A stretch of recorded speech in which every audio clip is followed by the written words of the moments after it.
Today I would like to talk about our study regarding the effect of ionizing radiation on melanoma cells and interaction with tissue-like artificial scaffolds. A study conducted in collaboration with the Institute of Biochemistry of the Romanian Academy and Center for Advanced Photonics at Tokyo, Japan.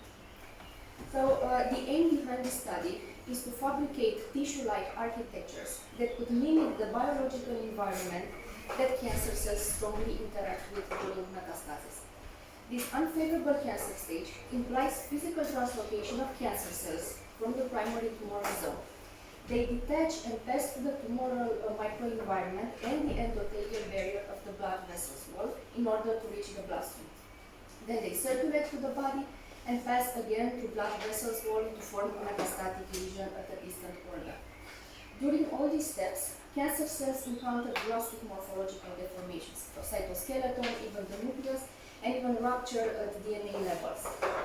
Such morphological changes are nowadays observed in vitro by either using 2D platforms, such as these well-known Boyden chambers, or more challenging to fabricate 3D channels. With our study, we propose the fabrication of more complex architectures composed of 3D interconnected cores with resolution down to 1 micron to better mimic the physiological real conditions. But to achieve such high spatial resolution, we made use of a laser processing method called two-photon polymerization, which is based on multi-photon absorption processes, basically the same processes involved in, for example, two-photon excitation microscopy.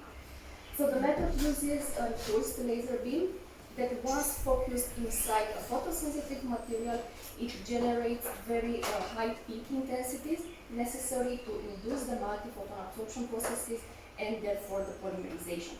So the polymerization only takes place within this 3D processing volume here called voxel. Then by translating this voxel on X, Y, and Z direction, complex 3D architectures can be achieved with resolution typically down to 100 nanometers. So we implemented two-photon polymerization by using a commercial system called NanoScribe, equipped with the laser wavelength in the near-infrared regime, operating at high repetition rate and 100 femtosecond resolution. The laser beam was focused using a high numerical aperture objective to achieve high spatial resolution and was translated line by line and layer by layer to achieve 50 micrometer cubic scaffolds resembling a wood pile architecture. As a material choice, we used commercially available SU8 photoresist, which is not only biocompatible and optically transparent, but also its young modulus is similar to the collagen fibers highly abundant in the tumoral microenvironment that cancer cells strongly interact with. Then, to increase the adherence between the cover glass substrate and the SU8 photoresist, each scanning line was doubled, creating what we call polymeric wall.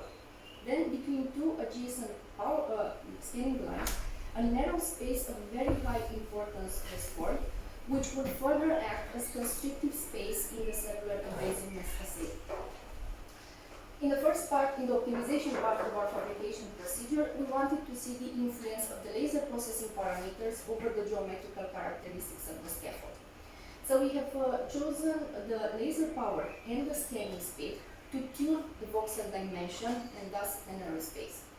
As you can see here, while increasing the scanning speed, less energy will be stored on the material, the print line will be thinner, so the narrow space between two adjacent lines will be larger.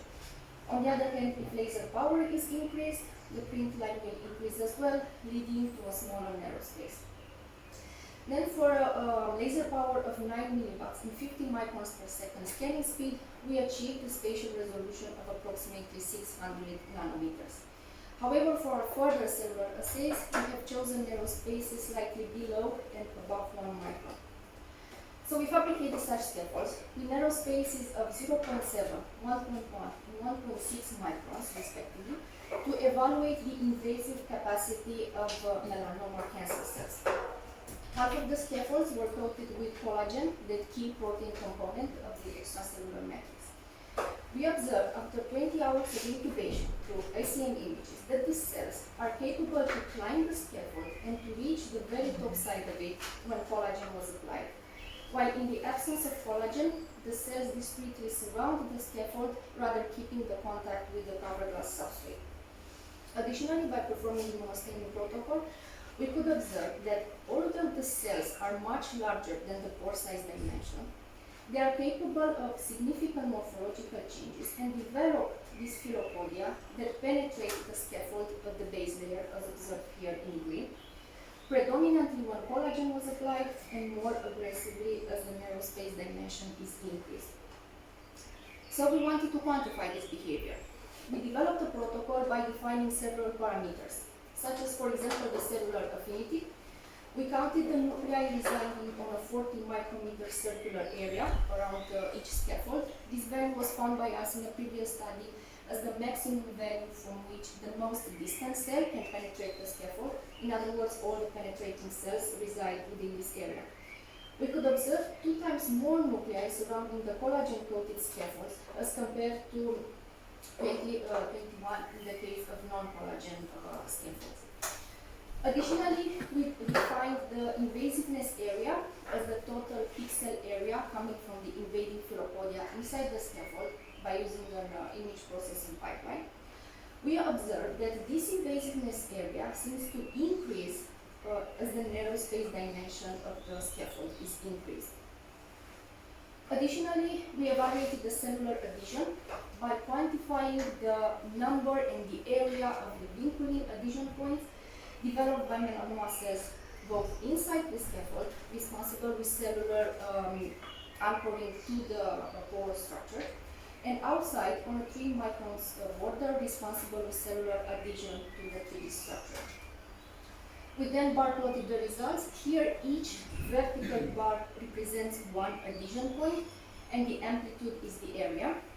We could observe that more adhesion points were developed on collagen-coated scaffolds, the green data, as compared to non-collagen ones, the red data, both inside and outside the scaffold, and regardless the narrow space dimension. Then we noticed different area ranges of these adhesion points.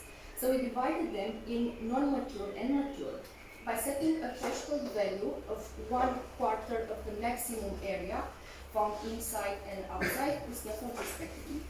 And we observed that more mature adhesion points seem to be developed on non-collagen scaffolds, the horizontal red bars, as compared to collagen-coated ones, the green bars, meaning that there might be a stronger adhesion mechanism in the absence of this protein. Then, in the second part of our study, we intended to correlate this cellular behavior in 3D constrictive spaces with cellular motility over to the unrestricted environment. So we performed time-lapse microscopy with 1 frame every 20 minutes of the same cell line using a tabletop incubator placed on top of our microscope. So the cells were seeded at 3 initial cellular densities in the optimization steps on cover glasses coated and uncoated with collagen, and we performed time-lapse microscopy for up to 5 days.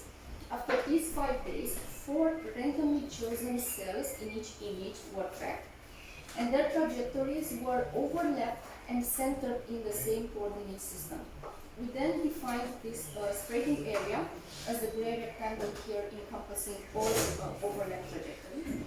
And we could observe a larger spreading area on collagen as compared to their cover glasses. The numbers express the same result as the visual representation. Here we plotted the spreading area with and without collagen in blue, and the cellular migration velocity in black and purple. We observed that both metrics increase up to a peak value of 2,600 cells per square centimeter initial density. After this value, the cellular motility decreases, most probably due to the space available for cells to proliferate and to migrate. So we then plotted the cellular migration velocity for this particular cellular density in time for the entire observation window of 114 hours.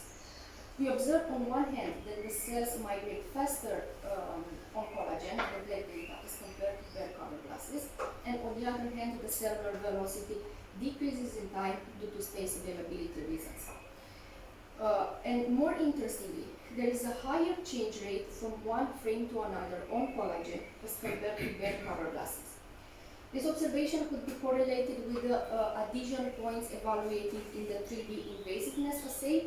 In that case, on collagen, smaller and easily to detach adhesion points are formed, which in this case dictate higher migration velocity, while in the absence of collagen, larger adhesion points are developed, which in this case translate into a decreased cellular velocity. Then we applied the developed protocol, but on cancer cells previously exposed to X-ray radiation. X-ray radiation was delivered in two regimes, both conventional regime, which is continuous mode, and pulsed regime by temporal fractionation. Temporal fractionation is a method known to enhance the therapeutic ratio, meaning that the normal healthy cells are less affected compared to tumoral ones due to different repair mechanisms. So this novel therapeutic ratio enhancement is well known besides ultra high dose rate radiotherapy, nanosplash radiotherapy, or nanoparticle enhanced radiotherapy. So to deliver pulsed X-ray, we used an in-house rotating chopper composed of 12 radially displayed slits that once placed in front of the X-ray source, it rotates and splits the beam with a frequency of 1.4 kHz. So the irradiation sessions were carried out with total delivered doses of 0.5, 1, and 2 grays for pulse regime, and 1, 2, and 4 grays for a conventional one. So after X-ray exposure, the melanoma cells were seeded on top of our 2-photon polymerization fabricated scaffolds, but this time only with 1.6 microns narrow spaces and collagen coated only. Then they were incubated for 40 hours, then fixed, immunostained, and imaged.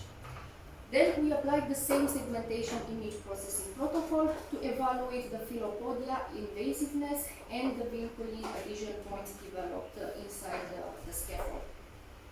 So we observed that for both pulse and conventional X-ray regime, an increased total delivered dose seems to decrease the philopodia invasiveness inside the scaffold. Moreover, both types of regimes induce a decreased invasiveness as compared to zero-gray unexposed control. The same descending trend was observed for vinculin adhesion points for non-mature and mature as well. While the cisplatin, the well-known chemotherapeutic agent used for us as a positive control, induced the formation of the least amount of adhesion points as well as the lowest invasiveness area. As for motility assay, this time we used a digital holographic microscope placed directly in the incubator. As compared to our previous approach with the tabletop incubator and manual tracking, this configuration and this system allows us to automatically segment and track all the cells in the field of view to give us better statistics while evaluating several metrics such as cellular proliferation, spreading area, or velocity. So with this equipment, we could observe that under the 21 hours of observation, some cells do not divide, while some cells divide once or twice. So we wanted to see the influence of the X-ray regime and deliver those over this proliferation rate.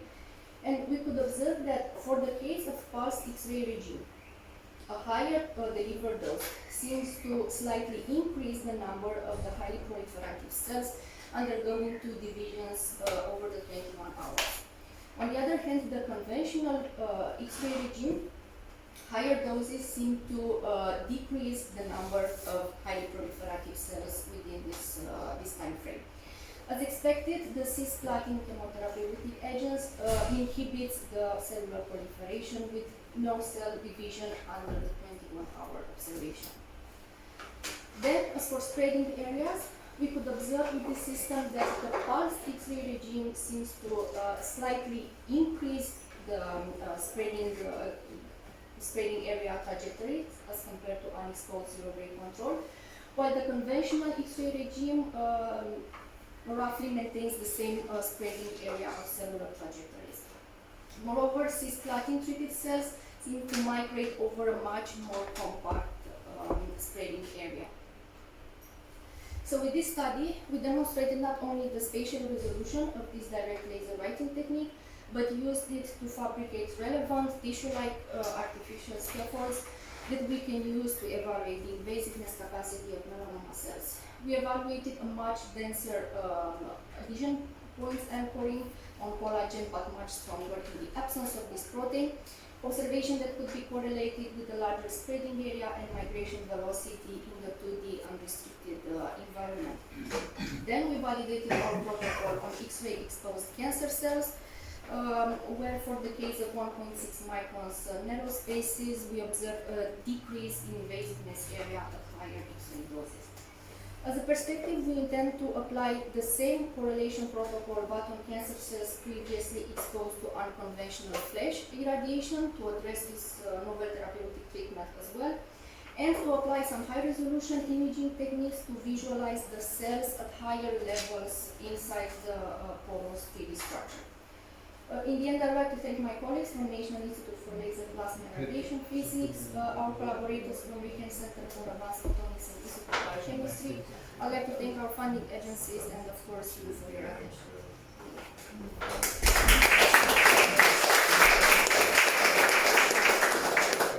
Thank you very much, Alexandra. So, Alexandra is actually my PhD student, so I'd like to welcome some very tough questions to motivate her for the doctoral studies. We are very much behind the schedule, so... Okay, one very... lunchtime as General Chair, Dr. Georgiou, you have to ask this very tough question to Alexandra, because she needs to receive at least one. But I think we have to have in mind the fact that we should somehow try to stick with the program. That's... Yeah, we started this session half an hour late, so it's not only our fault. So, Alexandra, I will ask one question. You discussed about these different type of cancer cells penetrating the scaffolds. But you know, for cancer cells, there are, for the same line, can be variants that are drug resistant and drug susceptible. Did you think of trying this to test whether drug resistant and drug susceptible strains of the same species behave differently on the scaffold? So for now we only tested with this cell line, and we did not address any differences between within the same cell line. But I think for now we didn't, to be honest, we didn't think about this approach. There are many other approaches that we want to explore, but it would be interesting, of course, to see this variation. Thank you, I'm very interested.